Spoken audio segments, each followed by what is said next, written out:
Mewabahnya penyakit demam berdarah dengue (DBD) hingga mengakibatkan korban meninggal dunia harus menjadi perhatian serius dari pemerintah dan dinas terkait.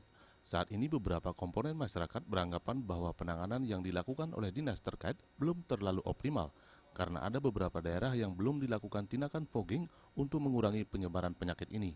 Di samping itu, sosialisasi kepada masyarakat tentang bahaya dan ciri-ciri penyakit DBD belum banyak diketahui sehingga masyarakat menjadi kurang waspada terhadap penyakit ini. Kekurangwaspadaan terhadap penyakit ini menyebabkan penderitanya sampai meninggal dunia, padahal jika ditangani lebih dini, penyakit ini bisa diatasi.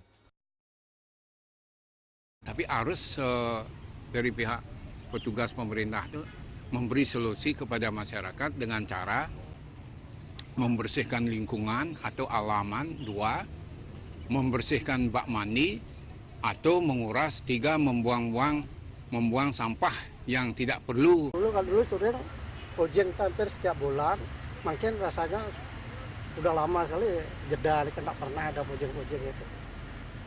Dulu kan setiap pagi-pagi ada ujian, apa tidak terpengaruh sekarang, artinya dampaknya terhadap nyamuk tersebut atau gimana gitu. Katanya rumah sakit penuh semua, tanpa kecuali penuh semua sampai nolak. Pokoknya dia gitu dibilang penuh kemana ke sini lagi dibilang penuh, kan kasihan rakyatnya. Harus dipikirkan oleh pemerintah. Menambah sal napi kelas 3 BPJS. Diana Putra dan Bayudi, Bali TV.